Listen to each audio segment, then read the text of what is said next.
And welcome into Growth Profits, where today we are going to talk about one of the single most underutilized tools that you have. We're going to talk about the value of the initial call, what it means to you, how you can control it, and how you can use the initial call to get you the first step to massive results. Stay with us. Hi folks, I'm Sean Crabtree. And I'm Cameron Bailey. We don't want to change the way you do business. We want to change the way you're thinking about your business. We want you to have better results, happier clients, and make more money.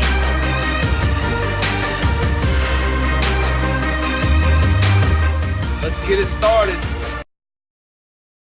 And welcome back to Growth Profits, the show, as you know, that comes to you every single week with ways for you to have happier clients, better results, Making more money. Get the money. and enjoying the You ride. remember Johnny Football? You guys remember Johnny Football? Johnny Football used to do Johnny Manziel! He used to get in trouble for doing the money sign when he scored a touchdown. Yeah, I think he's in rehab or something. Yeah, he can't keep it together. Yeah. But today what we're going to talk about is we're going to talk about the value of the initial call. Whether you're a real estate agent, whether you're a HVAC repair company, whether you're an oil change place, A dentist. whether really matter. whether you're a business consulting coaching firm. Or whether or not you're in automotive. Here's the bottom line. If you are in the service industry, you've got to see the value of your initial call as the single most important step in the whole process of taking a prospective client to becoming a full and actual client. It can't be simply the process that you go through to schedule the next step, schedule a visit or anything like that, right? It's much, much, much more than that. Why are we talking about this, Mr. Bailey? Why is this important? There's three major aspects of why this is important. Write this down. If you're listening to this, you need to pull the car over, get out a pen, and write this down. Number By one. the way, y'all can tell Cameron is like he's got a neck problem. I got a neck problem. So- I feel like so I've he been can't- wearing like a big old, you know, those like the rappers that have the big chain. I feel like I've been wearing a chain. It's just been dragging me down. I gotta get a massage. I gotta stand up. Can't stand up. Can't get loose. It kind of makes me hurt. Just looking I at you, can't man. get right. I gotta look up. I'm gonna tie a rope to my chin, pull me up. All right, so intake call. The initial call. The value of the initial call, right? Number one, it sets the tone for the entire relationship. If you're listening to this, by the way, and maybe you're the person who takes that initial call, you cannot look at yourself as a receptionist or as an assistant or as a front desk person. You got to understand that you are vital to the core of the whole opportunity of taking a prospective client to becoming a full client. You got to view it that way. It sets the whole relationship. It sets the tone for what this relationship is going to be for you, for your client. It sets up everything. The second thing is it allows you to communicate expectations very, very clearly. It allows you to be able to lay out the expectations not only for the customer, but to bring the customer with you so that your expectations are very clear to them. Okay, now let's hang on because those two things are very, very important. Very important. So the first one you said is it sets the tone for the whole relationship. Exactly. Now, this may sound kind of basic, and it is kind of basic. But you know what? Well, everybody says that. Just because it's common knowledge doesn't mean that it's common practice, and it's worth being said over and over again. If you are answering the phone, then how you answer that phone and how you conduct yourself on the phone. And I don't mean just the simplest things like great grammar and all that kind of stuff. I mean, we're talking about whether or not your goal is to simply schedule the person on the end of that phone to the next step, or whether or not you really understand the value and use this call as the opportunity to really set the foundation for what the relationship is going to look like moving forward. And what that means is you've got to engage that prospective customer, that prospect. You got to engage them, and you got to do that by asking open-ended questions. And we'll talk about that in a little different way in just a second. But You guys that are out there. the most important part of the first thing that Cameron's talking about here is you got to see that this sets a tone for the whole relationship. This is not simply something that you unplug your brain, you answer the phone, and you put them to the next step. You are the person who carries the value of laying the foundation for what this relationship could look like. You guys that are out there that are listening to this that own marketing agencies, and I know we have a lot of people in our group that are marketing people. You're going to love this conversation because a marketing agency, the whole role for them is to make the phone ring, right? I can't tell you how many times people call me and they say, listen, I'm making the phone ring, but they're not doing anything with the phone once the phone rings. Because they're losing it on this initial call. Yeah, they're calling me saying they're saying they're not converting customers or they're not converting patients. And the reason they're not converting is because I'm making the phone ring, but they have no systematic approach to creating a relationships, to qualifying and moving the patient forward. So the first thing we need to say on this one before we move along, what we're talking about here is the value of the initial call. If you're listening to this, as I said a moment ago, and you are the person who handles that initial call, you've got to view that call for what it really is. It's not simply a step in the process. It is the most important foundational part of the process. If you're the guy who owns the business or the lady who owns the business, you got to make sure that the person you have answering the phone sees the value and the weight that they carry in that relationship. In that initial call. You cannot allow them to simply tactically answer the phone and go to the next step. They've got to understand in their mind the value that they are setting the tone in representing the entire company. However big or small your team is, that person that answers the phone is absolutely setting the tone for everything else. The second thing you said is really important, and we got to go deep on it. It allows you to create the expectations for the customer in their mind, and it allows you to create the expectations for you in the customer's mind. Now, if you hear Cameron say all that, it can sound a little bit of philosophical and so forth. I want this to be really concrete because here's where the crux of the matter is. What Cameron's talking about there is, it sets the expectation. Hey, here's what we're talking about. If you own an HVAC company and somebody calls, they call your company and they say, yeah, I just need somebody to come out here and check my HVAC system. If the person who takes that call simply schedules it and we're done, and then you go out there and you walk into a situation where you've got a $5,000 situation here that with all kinds of repairs that need to happen, and your prospect, your customer is not ready to hear all of that because the initial call was not set up properly, then you stand to lose that deal. Not because your prices are too high, not because your customer can't afford it. Not because your work's not good. Not because your work's not good. One thing. Because the person who handled that initial call did not set the proper expectations. And so here's the way you got to look at this. If you own the business, of course, I said a moment ago, you got to make sure the person who's taking that call sees the value in that initial call. What they have to do is, instead of viewing it as, I got to move it to the next step, they're looking at that call as an opportunity to ask really open-ended questions. What they're going to do is discover as much as they can about what's going on with this prospective client. And along the way of asking those questions, you're going to bring, because you're asking those questions and the prospective client is answering those questions, they're going to come to the new realization. So, in my example, if a prospective client picks up the phone and calls your HVAC company and says, hey, I need you to come check my system, that's just step one, right? You got to take control of that and start, what's going on? Well, I've got this and that. Oh my goodness. Have you ever had this checked? No, it's been about 10 years ago. I know I should have had that checked. Do you think that's a big deal? Well, it could be a really big deal, right? And so that's the way the conversation is going. Now your prospective client understands, whoa, this could be some money. Now, if it turns out it's not, great, but the expectation has been properly set. That is really, really, really important. Yeah, I mean, if you don't, and a lot of people, I just touch on this for just a second, but a lot of people think that I'm really, really busy. Okay, I've got all these things going on, and when that phone rings, I need to just get it scheduled, and get off the phone. Yeah. And the fact of the matter is, whatever business you're in, you've got to devote some time to having the conversation with the patient over the phone, or the customer, yeah. Having the conversation so that they are qualified. And that's really what. Or you're wasting time on the back end. You're either going to waste time on the front end or waste time on the back end. You know?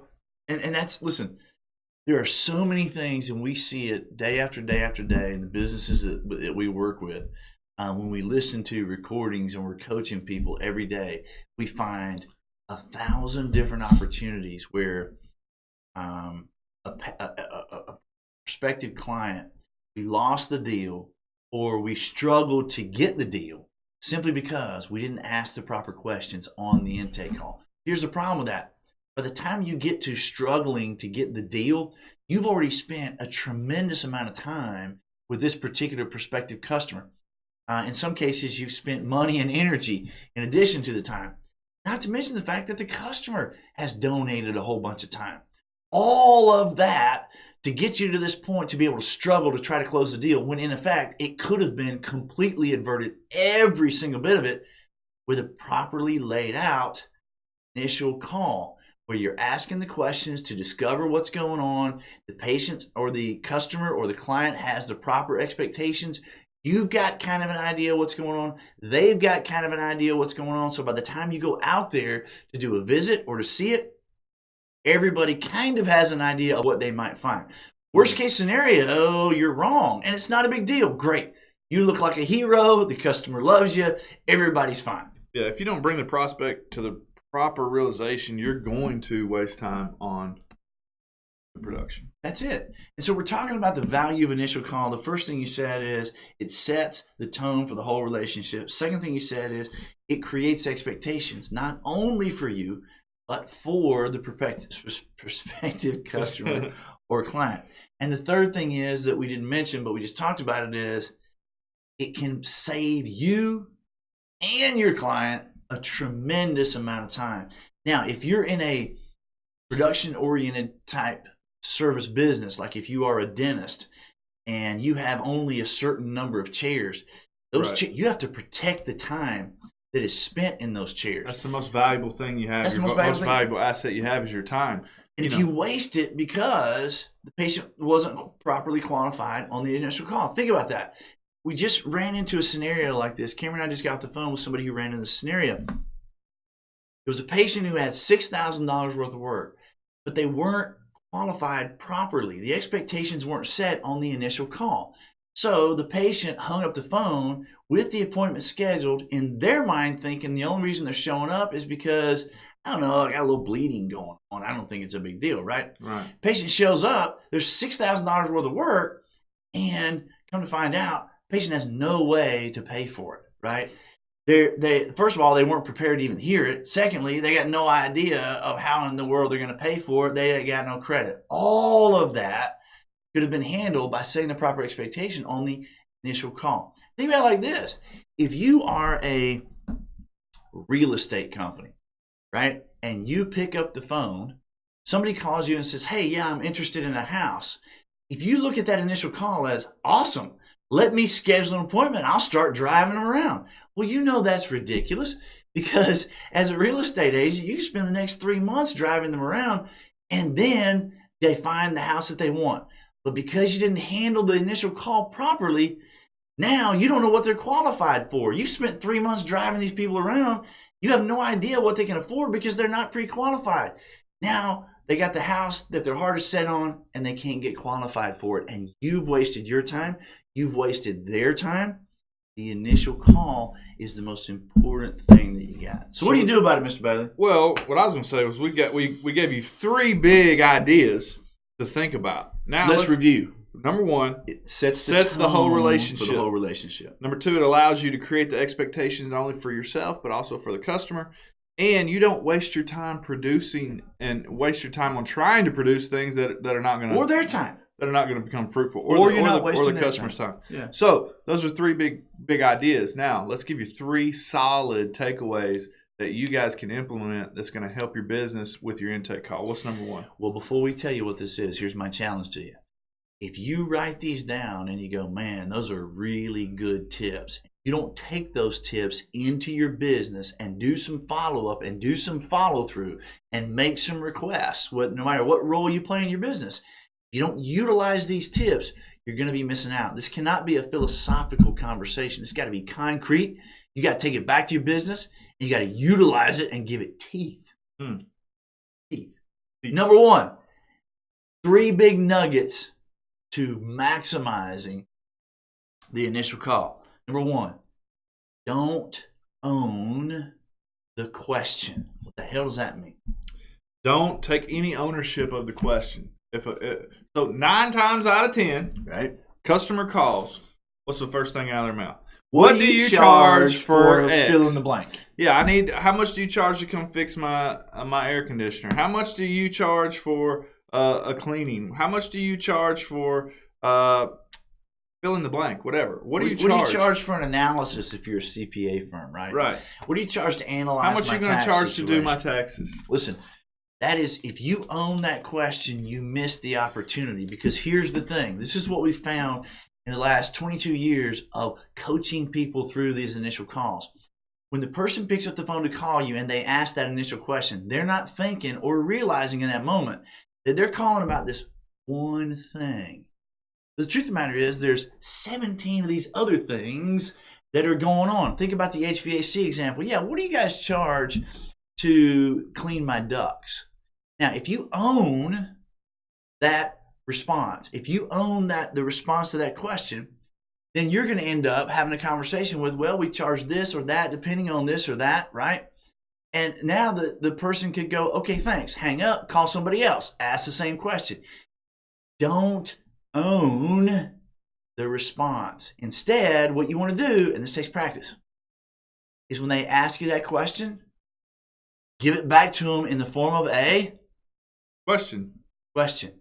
So yes, thank you for calling ABC HVAC Corporation. This is John. Hey, John, what do you guys charge to come clean my air conditioner? Great question. Who am I talking to? Oh, this is Cameron Bailey. Hey, Cameron. Like I said, my name's John. Cameron, tell me what's going on. Man, I don't know, man. I think I need it cleaned. Yeah? It's probably about that time. Yeah, what's happening? What are the things that's going on with it? You Are you having some trouble? It kind of makes a smelling. I got a kind of a smell, like a stench. Kind of got a little stench to it, like it's dirty. Sound like a personal problem to me, Mr. Producer. What do you think, Mr. Producer? I think that's.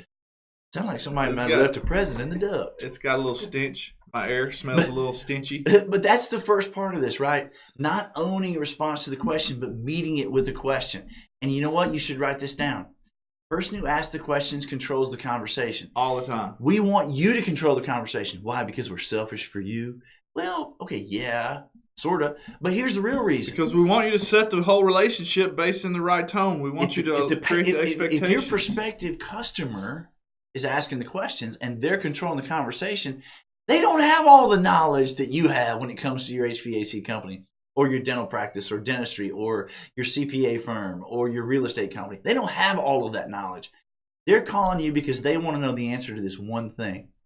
You have to take control of it to be able to help them at the highest level. The only way you can do that is by meeting their question with a question. And by the way, sidebar to this, here's one of the things we've learned over the years. It may not feel like it in the way we're describing it right now, but it's nonetheless true. When you're the one who answers the phone and you ask those great questions, you'll be surprised at how much the person on the other end really understands what you know. Right. I mean, if you just take the call, answer the question, and schedule them, they're going, okay, that person doesn't really know anything about their business. But if you start asking some questions and then magnifying what you're hearing along the way, they're going, man, this person really knows what the heck they're doing. Yeah. And I don't know if that makes sense, but it's really true. The second part of that, you're absolutely right. The person that asks the questions controls the conversation, but there's very specific types of questions, and that's number two. Number two is there's very specific types of questions. You always want to ask someone on an initial call is open-ended questions because why? I want this person to talk. What's an open-ended question, Mr. Bailey? You know, what's most important to you about your air conditioner unit? Open-ended questions always start with what or how. What or how. What you don't want to ask is like a survey, which is sometimes what we run into. Yeah, you never want to ask, do you, did you, will you, could you, should you, won't you, have you, are you, will you, do you, did you, right? Because why? They can answer those questions with yes or no. Did you get that whole list? Let's start the list again. You may need to say it again. Okay, you never want to ask a question that starts with do you, did you, are you, will you, won't you, would you, should you, could you, have you. Very good. what or how. Sometimes when. Expialidocious. So sometimes when, but certainly what or how. And think about that. The question I asked him in that role play a second ago, like, what's going on? Right. What kind of challenges are you having? What gives you an indication that you got a problem? How have you handled any of your air conditioning maintenance in the past? Right. So if you think about it, you want to ask how long has it been since you had a such and such? You're trying to create the customer to talk, to set the expectations. And if you ask a do you, did you, will you, could you, should you question, they're going to say yes or no. And you're not bringing that person to a new realization at all. You're not creating any expectations. All you're doing is getting information. And they're treating it like a survey. Exactly. Like their mind is they're not even paying attention. They're just like, oh yeah, no, yes, no, yes, no, right? Yes, no. So at the end of the call, you got a bunch of information, but they didn't come with you. And here's where that's going to go. The person calls, yeah, what do you charge for cleaning my ducts? Okay, and then you go into your questions. Do you, did you, are you, will you, want you? And the person's going, yes, no, yes, no. And at the end of the call, they go, okay, so what do you charge for the ducts, right? Because you didn't get them off of that, right? You got to bring them. That's part of setting the expectation. You have to ask these open-ended questions. So what we're talking about is the value of the initial call. We've talked about several reasons why this is important. It sets the relationship right out of the gate. It creates expectations, and it saves you and your customer time on the back end. Right. And so what do you do about it? There's a couple things we talked about. Number one, stop owning the first question that you get on the call. Instead, meet that question with a question. Every time when the first question is going to come in, what do you charge for this? Don't give an answer. Answer the question with a question. Great. Who am I speaking with? Now you take control of the call, and now you're going to begin with the real questions. What or how, which is number two. Be great at asking open-ended what or how. If it were me and I was I was in a service industry, and the person that I had that was taking that initial intake call or that initial call, I would have a list of questions, not a script. I would have a list of what or how questions near the phone. So that if I ever got in a jam where I needed a question, I had a list that was there. You know, how long has it been since you've had your air conditioner cleaned? You know, what type of air conditioner do you have, right? All those questions. In a jam. Ever get in a jam? Yeah, in a sticky situation, that would be jam. Like a jelly. Like a jam. Yeah, you get in a jam, a door jam. And what Cameron's talking about with that script is really important because you can't script this stuff. The number 3 thing is this. You got to keep in your mind what your ultimate goal is. Ultimate goal is to bring the person on the other end of that phone to the proper realization. Right. What I mean by that is 100 times out of 100, when they pick up the phone, they have one question on their mind, right? And that's what they're thinking. So they're going to ask you, what do you charge to clean my ducts? They're not thinking, here's all the things that are going on. I got all these possibilities, and it may be really expensive, right? They're thinking this one thing. What do you charge to clean my ducts? If you walk out there and you take a look at their situation and there's $5,000 worth of problems that need to be fixed, if that person is not in the right mindset based on the intake call, they're going, no. I just had you out here for the cleaning of the ducts, right? And you've missed the opportunity. So the goal that you want to keep in your mind, and this is number 3, is your ultimate goal is to bring them to the proper realization. When they picked up the phone, they were thinking they were calling about this. After you've asked them these questions, you've brought them to the proper realization that they should have been calling this, that, the other thing, and the other thing, and the other thing. And they're going to be in that proper realization through the asking of those questions. Is that feeling good, Mr. Producer?